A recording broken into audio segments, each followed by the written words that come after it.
Good morning, children. Today we will begin the next chapter, that is framing the constitution, and this is also the last chapter of this book.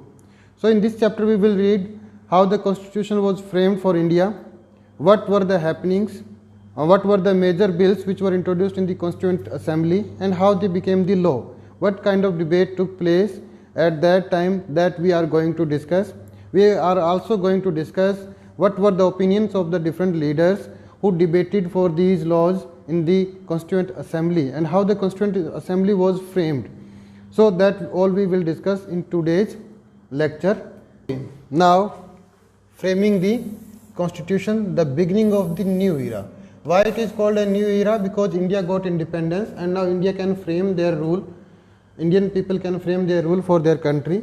So that's why it was the beginning of the new era, because so far whatever the laws were there in India, they were framed by the Britishers, but now the Indians were having the liberty after independence that they can frame their rule according to their own wish. So that was the beginning of the new era. So this is the photo of the Constitution of India, the first page of the Constitution of India, the cover page of the Constitution of the India. This is the preamble, which is a prologue for the Constitution, that is called as the preamble. We will discuss about the Indian Constitution. From the picture you can see that these people are signing the Constitution. In this way the Constitution was finalized by the Indian leaders. So which were the Indian leaders and what were the main provisions in our constitutions, that we will discuss here. First of all, the Indian Constitution came into effect on 26th January 1950. So that is our Republic Day, when we implemented our constitution on 26th January 1950. Why we chose the 26th January? To commemorate the day when we announced that we will celebrate the interim Independence Day on 26th January 1930, and it was decided in the Lahore session of Congress, where Jawaharlal Nehru used to be the president of the Congress. So that we have already discussed in the last chapter. So to commemorate that day of 26th January 1930, we implemented our constitution on the same day, 26th January 1950. The Constitution of India was framed between December 1946 to November 1949. So it took almost 2 years, 11 months and 18 days.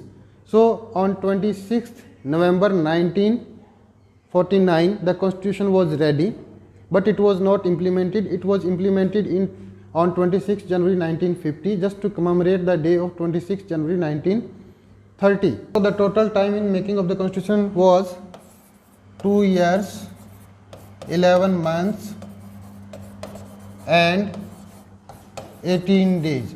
And within this period the constitution was framed by our leaders for our country. The framing of constitution was sought in this period. Now, what were the major provisions in the Indian Constitution that we are going to discuss over here? To heal wound of the past and the present. So what was the objective of our Constitution? To heal the wound which was there in the past, and whatever the wounds were there at the time of the implementation of the Constitution, these were healed by the Constitution of India. To make Indians of different class, caste and communities come together in shared political experiment. It sought to nurture democratic institutions in what had long been culture of the hierarchy and differences. So there used to be the culture of hierarchy, where a particular caste or a particular community was considered to be upper caste and rest of the communities were considered to be the lower caste. So those hierarchy, those discrimination was going to be abolished after coming this constitution into practice. So that was the objective of this constitution. So they wanted to end all kind of discrimination through the Constitution of India. Now, drafts were discussed clause by clause in the Constituent Assembly of India. So you can see from the image also that every clause of the law which was framed for India was discussed by the people of the Constituent Assembly, and these were discussed one by one, clause by clause, and a very minute discussion took place before framing the Constitution of India. So the Constitution of India was framed very carefully, so that no injustice, no discrimination would be there. The assembly held 11 sessions and sittings which spread over 165 days. So 165 days were there when the meetings of the Constituent Assembly took place. So it was a long period of discussion and debating in the Constituent Assembly. In between the sessions, the work of revising and refining drafts was carried out by various committees and subcommittees. As we know that in Parliament also there are many committees and subcommittees. These are the standing committees and many other subcommittees. So these committees and subcommittees revised the draft, which was a raw draft which was framed by the leaders. It was revised again and again so that no error should be left in those drafts. So the constitution was made very carefully by these leaders and it was a painstaking task. This chapter will introduce you to the history that lies behind the constitution and the intense debate that were part of the making of this constitution. So in this chapter what we are going to study? We are going to study that how the constitution came into practice, how it came into effect, and what kind of debates and discussion took place before making the constitution. So that we are going to study in this chapter. First of all, a tumultuous time. So what do we understand from a tumultuous time? That this was the time where a lot of movement was there, where a lot of chaos was there. So it was not a peaceful time in which the Constituent Assembly was formed and the making of the constitution was started. So that time was very the time of full of movement. It was the time of chaos. It was not a peaceful time. So what were the happenings or what were the backgrounds in which the Constituent Assembly was formed and the constitution making was started? First of all, the Quit India struggle of 1942 that just came to an end and it was started by Mahatma Gandhi, as we discussed in the last chapter also. On 9th August 1942, the Quit India movement was launched by Mahatma Gandhi and it was a popular movement and it was a movement which was having a broad base in the Indian society. So that was there. The INA, Indian National Army, and Subhash Chandra Bose and INA trials. So Subhash Chandra Bose, who was a radical freedom fighter, he also formed an army and that is known as the INA, Indian National Army, that also confronted with the British Army. So there was a battle between the INA and the British forces. Second World War was going on. So that was also a disorder at the international level. So Subhash Chandra Bose and the INA trials were also there at the same time. Mutiny of the Royal Indian Navy in Bombay and other cities in 1946. So Royal Indian Navy was there and the soldiers of the Royal Indian Navy also mutinied against the Britishers because of the harsh working condition in which they were working. So that was also an important event of that time. You can see that this is a monument of the revolt or the mutiny of the Royal Indian Navy in Bombay. So this kind of revolt was done in Bombay by the Royal Indian Navy at that time. So that was a time of full of chaos and disorder. Mass protest of workers and peasants in different parts of the country in 1940s. So a lot of movement was also conducted by the workers and the peasants in different parts of the country, in different cities and in different regions. So we can see that the time in which the constitution making was started was not a peaceful time. The most important, the great Calcutta killing of August 1946. As we discussed in the last chapter also that when the consensus was not there between the Congress and the Muslim League. Though many attempts were made to bring at the consensus between the Muslim League and the Congress, but finally Muhammad Ali Jinnah called for a direct action day on 16th August 1946. So 16th August 1946 was the day when the direct action day was called by Muhammad Ali Jinnah and his supporters, and a lot of riots took place in different parts of the country. And the worst riot at that time took place in Calcutta, and a large number of people were killed in Calcutta. So that is known as the Great Calcutta Killing. So you can see that these are the images of that time. and a lot of skeletons are scattered everywhere, and nobody was there to claim these dead bodies. So that kind of mass killing took place in that direct action day, which was called by Muhammad Ali Jinnah and his party Muslim League. So this was because of Hindu-Muslim riots. The violence culminated in the massacres that accompanied the transfer of population. Later on, when India got independence on 1947, at that time India was also partitioned. As a result, the two communities which were living in their region, they had to transfer into different countries. During the partition of 1947, when India was divided into India and Pakistan, Pakistan was a new country that was carved out from the India in western side as well as in the eastern side. So there were two parts of Pakistan at that time, Western Pakistan and Eastern Pakistan.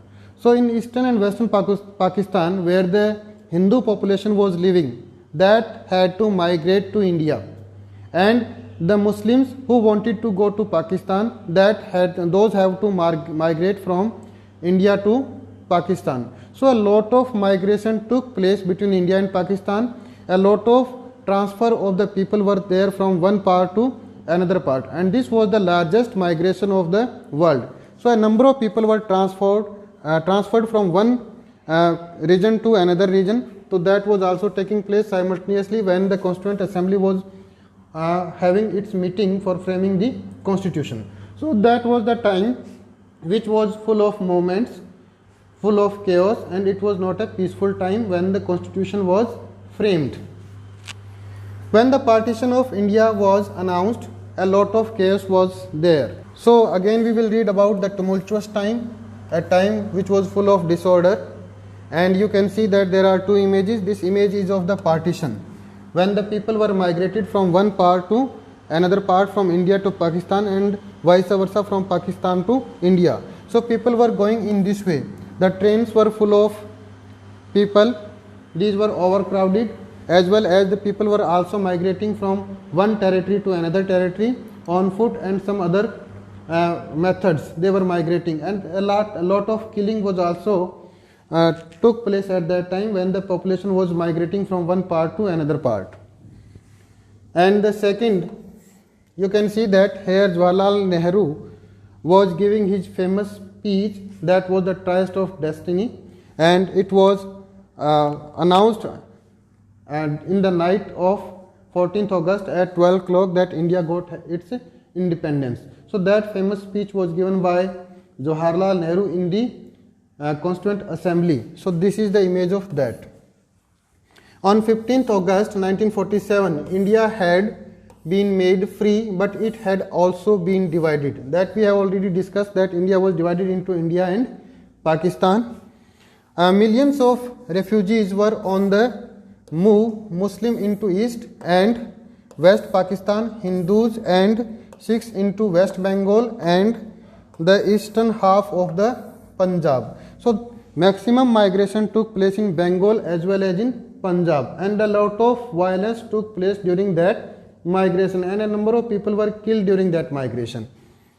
When the British left India, there were 565 princely states also, because when the Britishers came to India, at that time these princely states were there. But after the British power in India, when the British rule was started in India, the king of these princely houses signed a treaty with the Britishers, and that was the Treaty of Paramountcy. But now the Britishers were leaving India, so they declared that all the Treaty of Paramountcy are going to be lapsed. As a result, these states were going to be again the same as they used to be prior to the arrival of the Britishers. So many Maharajas of these princely states wanted to become the independent country. So that was also the demand in these princely states and by the Maharajas of these princely states. So that was also a problem in front of our leaders, that how these princely states should be integrated to India. And that task was a very difficult task, and this task was accomplished by Sardar Patel. As a result, he is called as the Iron Man of India. So that was also to be done at that time when the constitution was framed in India. So that was time which was full of movement, full of chaos, and leaders were also busy in drafting the constitution for India. Some Maharajas wanted to become independent power, that we have already discussed, that they wanted to become independent country. They did not want to join India as well as Pakistan. Who were the members of the Constituent Assembly, that we will discuss here. So the making of the Constituent Assembly, these were the members of Constituent Assembly. Members of the Constituent Assembly were indirectly elected. So there was no direct election as there is direct election right now for the parliament, for the MPs of parliament, there is a direct election. But at that time, there was no such direct election. These people who were drafting the constitution, they were indirectly elected by Indians, because before that in 1946, the provincial legislative assemblies election were held. So the members who were there in that legislative assemblies, they were the people who were framing the constitution of India. And as we know that the unreserved constituencies during that election were mostly won by Congress, and the reserved constituencies in that election, which was meant for Muslim, that was won by the Muslim League. But now India was partitioned, so Muslim League was not having any role to play in India. As a result, they boycotted this Constituent Assembly. So majority of members in this Constituent Assembly were the Congresses, who were elected during the provincial legislative assemblies election of 1946. So about 82% people in this Constituent Assembly were the Congress leaders. The Muslim League boycotted the assembly as it wanted to have a separate constitution for Pakistan and a separate state, that is Pakistan. Though members were mostly from the Congress, but their views and opinions were not the same. So you can see that these members were mainly from the Congress party, but still they were differing from each other in their viewpoints, in their ideologies. So there was not a common consensus while framing the constitution. It means many Congress leaders were having a different opinion on a particular topic. As a result, a lot of heated discussion and debate took place in the Constituent Assembly. So intense debate between the members of regarding different ideas and proposals took place in the Constituent Assembly. You may be able to identify many leaders who are sitting over there, like this is Jawaharlal Nehru, Suchita Kriplani, this is Rajendra Prasad, Sardar Vallabhbhai Patel, Babu Jagjivan Ram, who was the father of Meera Kumar, and she used to be the Lok Sabha speaker during the Congress government in the center. Again, we will read about the making of the Constituent Assembly. So you can see that here the proposal is moved by Jawaharlal Nehru, and that proposal was the objective resolution. So we will discuss about that. Intense discussion within the Constituent Assembly was also influenced by the opinion of the public. The public was also asked to send in their views and ideas. So whatever discussion was taking place in this Constituent Assembly, that was shaped by the discussion and debate and by the opinion of the public which was going on outside this Constituent Assembly. So it's not only the Constituent Assembly which is going to affect the Indian Constitution. The people who were not the part of this Constituent Assembly were also affecting the Constitution indirectly, because these people were influenced by their opinion and ideas. Secondly, the general public was also asked to send their queries, to send their ideas, to send their suggestions to the Constituent Assembly, which could be discussed in the Constituent Assembly so that a better constitution can be framed for India. Linguistic minorities asked for the protection of their mother tongue. Religious minorities demanded social safeguards. So these were the ideas mainly which were coming from the public. Those people who were minority as far as their language was concerned, they wanted that there should be a safeguard for their language. One language should not be implemented throughout the nation. As a result, India now has recognized many languages. More than 21 languages are there which have been recognized by the government of India as the language, and anybody can speak any language and he can do his official work in these registered languages These are the recognized languages in Indian constitution.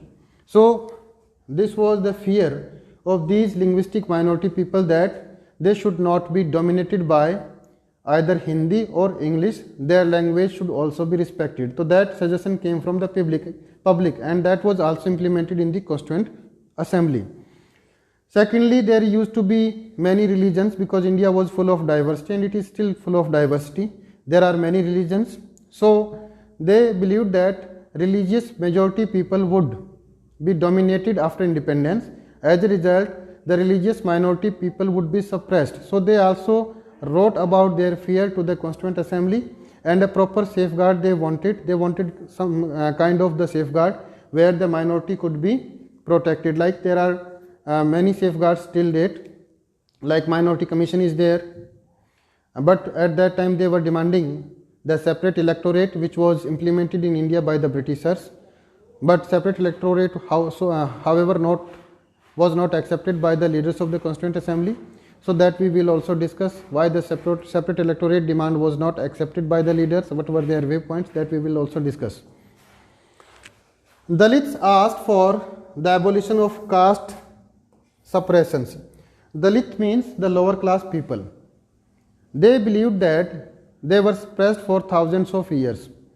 They were considered as the untouchables. So they wanted that equal opportunity should also be given to the Dalits. There should be proper safeguard where these Dalits could not be suppressed by the upper caste people. They should also preserve their rights. So they were demanding for the protection of their rights, for the upliftment of their society. So there should be some provisions for them also in the constitution. So it was the demand of the Dalit class people. They demanded the reservation in educational and government jobs.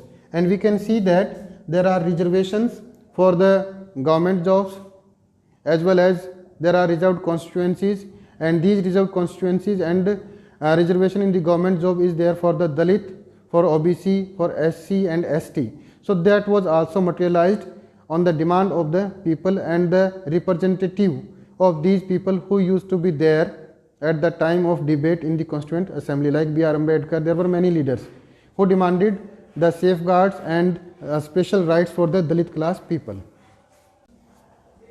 So there were many people who were the member of Constituent Assembly, but all of these members were not vocal. They were not dominant. They were not sharing their opinion. There were some people, as we can see till date also.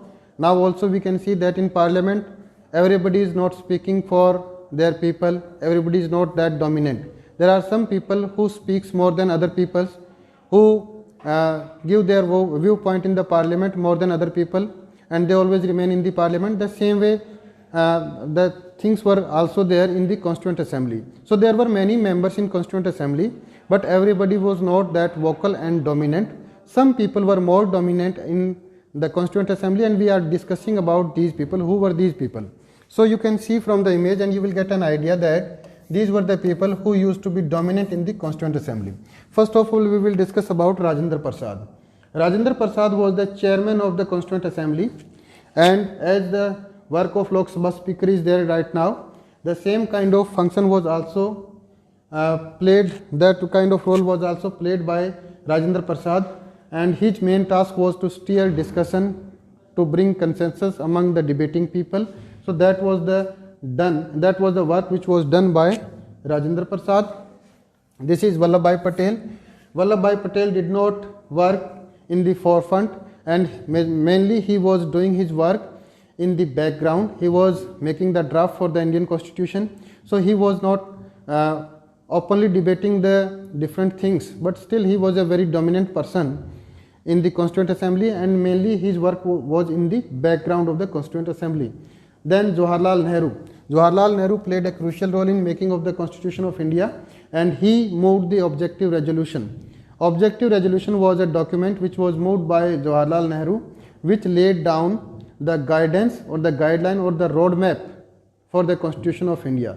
So the roadmap of the Constitution of India, that was the Objective Resolution that was moved by Jawaharlal Nehru. Apart from that, he was also playing his important role in every kind of matter which was discussed and debated in the Constituent Assembly. So the Constituent Assembly had 300 members. Of these, 6 members played particularly most important roles. 3 were the representative of the Congress, and these 3 were Jawaharlal Nehru, Vallabhbhai Patel and Rajendra Prasad.